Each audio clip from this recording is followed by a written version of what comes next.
Hi there, Dr. Brian here. It's Friday at the end of the week. I've had a good week. I thought I'd just expand into some logical suggestions as a result of yesterday's vlog about if the world changed and you couldn't get access to technology, what would you do? So let's just make it less dramatic and say, you're away, you're on holiday, and it's inconvenient to get to the drugstore, or the doctor's away. What could you do? And one of the things I'm a great believer in, and there's a lot of research behind, there's a lot of hugely powerful and traditional medicine, and is the use of garlic. Now, garlic doesn't keep only bad spirits away, it actually keeps away bugs. It's strongly antimicrobial. So, used fresh, crushed, and usually you'd want to cut it with something because it's quite burny in your mouth and stomach, as I can tell you because I've done it. I chewed a clove of garlic and then swallowed it, and it was pretty unpleasant. I wished I hadn't.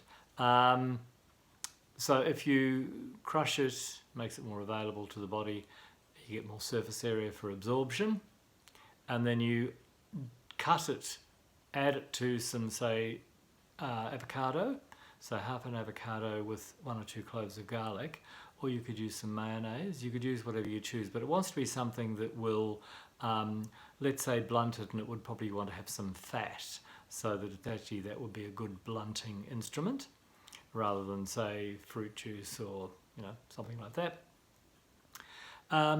It really is quite potent, so it has a number of properties. One of the principal one that we're talking about now is the concept of antimicrobials, which means it would be combating both viruses and bacteria and some funguses.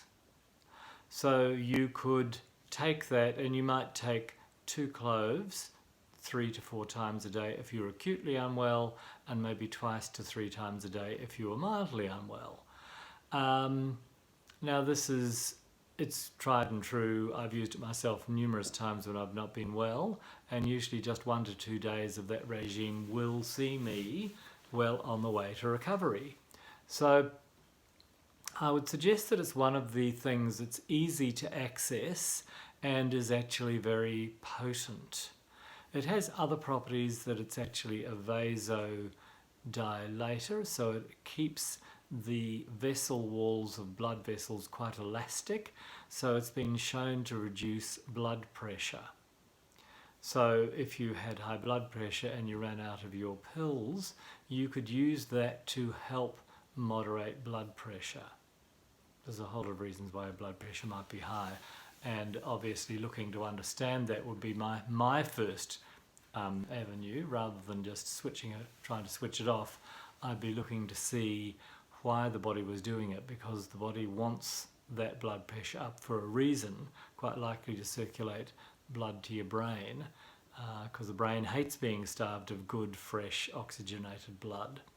So it'll do whatever it needs to get that blood up there.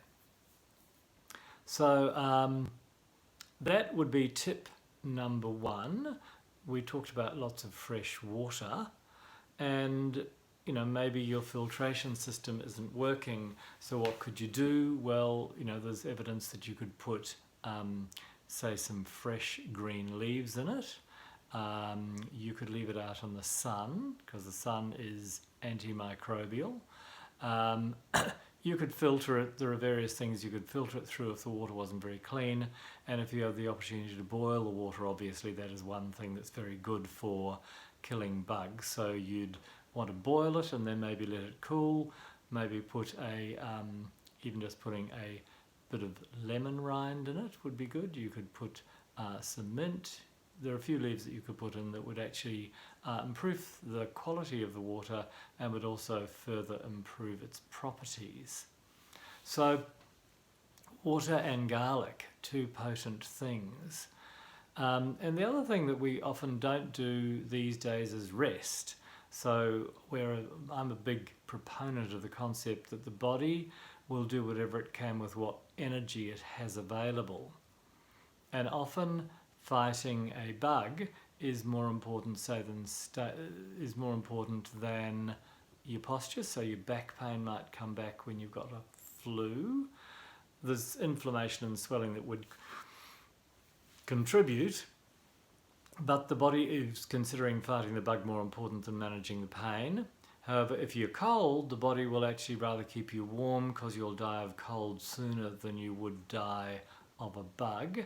So it's very important if you're in a cold environment that you stay as warm as possible, because that would actually give the body resources to fight a bug. And if you're super warm, then your body has enough immune resistance to actually stop you catching something. So that old-fashioned folklore that said don't get a chill, don't get cold, you'll get sick, is actually quite physiologically logical.